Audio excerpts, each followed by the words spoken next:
there, this is Dr. Beltran. Today we're talking about iodine. Iodine is a halogen found in the periodic table. It's very important for our body. It was discovered back in the early 1800s by a French doctor by the name of Jacques-Auguste Lugol. He was trying to find a way to be able to treat tuberculosis. And we discovered that iodine has very strong antimicrobial properties because it kills not only bacteria and fungi, but also viruses and also parasites. So it's used in surgery as an antiseptic in the operating room, okay? Iodine also is a substance that you can find it in your table salt. You know, it's salt needs iodine because it's essential. It's one of those essential elements for our body. We require iodine for all the glands in our body need iodine in order for those glands to function well, like our thyroid, breasts, in women, ovaries, the prostate in men. Many different glands around ourselves need iodine in order to be able to function and work well, okay? Iodine is important. Iodine also requires a cofactor for it to be able to be activated, and that is selenium. So whenever you're taking iodine, make sure you are also taking selenium, okay? There are different forms of iodine. We have inorganic and we have organic. The one that I'm talking about is inorganic iodine, all right? And this is the one that's safe for consumption, okay? One of the things that I always say is that, for instance, in some north in the United States and in Canada, the recommended daily allowance is of approximately around 150 to 250 micrograms of iodine per day, which is very, very low. I would never tell a patient to take that amount. That's not adequate for them. That's not enough. For instance, some countries in Asian countries, such as like Japan consumes around 5 to 12, 13 milligrams per day. And that's because they consume a lot of seaweed in their diet. And that seaweed is rich in iodine. And this is one of the reasons why that's one of the nations that has the lowest perimortality rate in the world, because they consume a lot of iodine. Iodine is very important for neuro development in children, for cognition, for IQ, for intelligence. Iodine is one of those elements that we need to be putting into our bodies, okay? So going back to what I was saying, in order to find out if we are iodine deficient or sufficient, one of the easiest ways to be able to do this is by putting a little bit of iodine on your hand or your forearm, and you just rub a little bit of it there and make a little square, and you just let it dry there, Usually if you are iodine deficient in about a couple of hours, your body's just gonna suck that in and it's just gonna start to fade away. Now, if you're iodine sufficient and it's been there for more than 24 hours, that yellow stain, that little yellow-orange stain still, it's a sign that you probably are iodine sufficient, okay?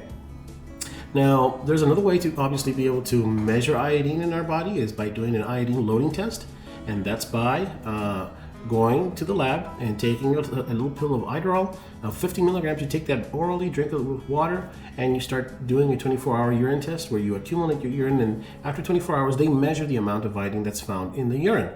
If you are iodine sufficient, you should have eliminated at least 95% of all that iodine that you took in. But if you're iodine deficient, our body's going to suck in that iodine, it's not going to let it out, and you're going to find much lower quantities or concentrations of iodine in that urine. And this is the way how we doctors quantify and know how severe the iodine deficiency is, okay? Anyway, so going back to what I was saying that iodine is very important for many endocrine glands. We're talking about the thyroid. The thyroid produces two hormones that are very well known as the T3, T4.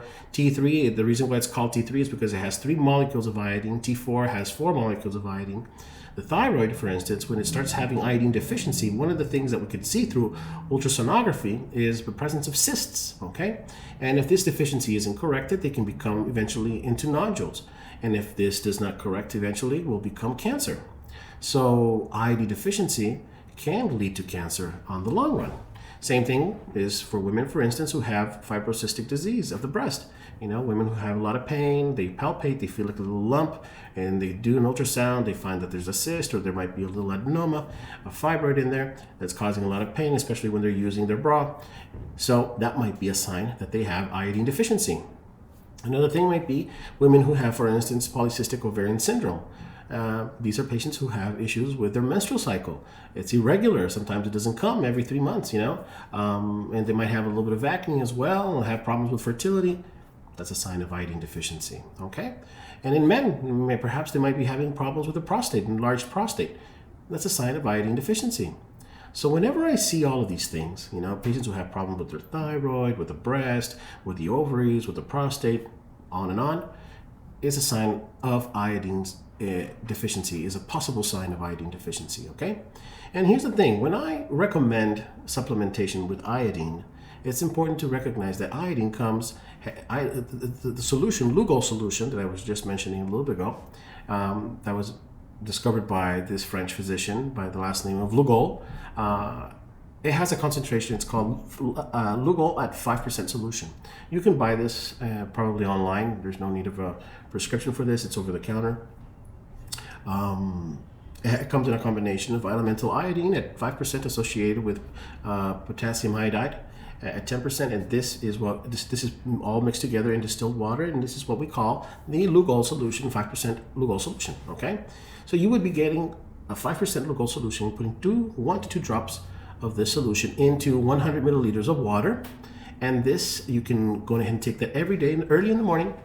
And sometimes one of the things that might be happening is that some people, not everybody, this just happens to very little people, but it may happen. This is the reason why I'm mentioning this, okay? They might have what we call a Herxheimer reaction, okay? Which is something that you should not be afraid of. It just simply means is that you're having a detox effect, because many halogens that we have, that we're exposed to in our lifetime, such as fluoride. Fluoride is found in your toothpaste. You brush your teeth with fluoride every single day. Fluoride is a halogen, and it competes for the receptors of iodine. And also, for instance, chlorine. Chlorine is found in your water. Bromide also. We use that for so many things. And the thing is that these halogens, they compete for the same receptor. So throughout the years, if you have not been taking iodine or have not had an adequate diet that has enough amounts of iodine, you will have these receptors blocked by these different halogens that can be toxic for you. So when you start taking iodine is going to push these other halogens out of the iodine receptor, and these now start to circulate throughout your body, and they start going through your central nervous system, your skin, and different organs and everything. And you might feel a little bit of a headache, might get a little bit of a fever. Sometimes you might even show a little bit of a rash, and you get the sensation, oh my goodness, I'm having an iodine reaction. I'm allergic to iodine. And it's actually not even an allergy to iodine, but you're having a detox effect because of iodine, okay? And this is what we call the Herxheimer reaction, okay? That's something I wanted to mention. It does not happen with everybody. Sometimes it might happen with a couple of people, and I just wanted to give you a heads up because of this, okay? All right, so doing this, if you do this on a daily basis, if you take iodine every single day, 2 little drops, of iodine in 100 milliliters of water, and you take it early in the morning, you start introducing adequate amounts of iodine that are going to eventually be transformed into a substance known as delta iodolactone. And this is a very important molecule because it eventually, if you do have cancer, for instance, it gets absorbed by the cancer cell, and in the cancer cell, it induces what we call apoptosis. Apoptosis means programmed cellular death. It causes the cell to die. Now, there are articles that talk about this, and it's been proven.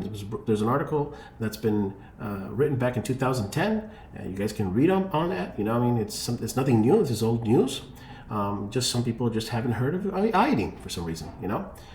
So it's very important for cancer. Okay, and like vitamin D, also the active form of vitamin D also has that effect of inducing apoptosis as well.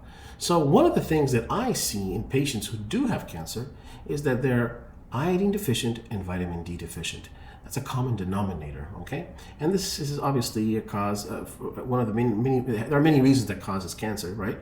It's a bad diet, you have an epigenetics, it's called your exposure to many different contaminants and throughout your lifespan. Stress, usually cancer has a history of some major important stressor in your life, very characteristic. Yeah, but one of the things that I always notice is that whenever I do laboratory checkup, I check for iodine and vitamin D levels, and it's always low. Okay, so make sure that you're getting that iodine in there. The recommended daily allowance is way too low. I would recommend using Lugol instead. Okay, all right, everybody. I hope you guys like this video. If please give me a thumbs up and share it. All right, until next time.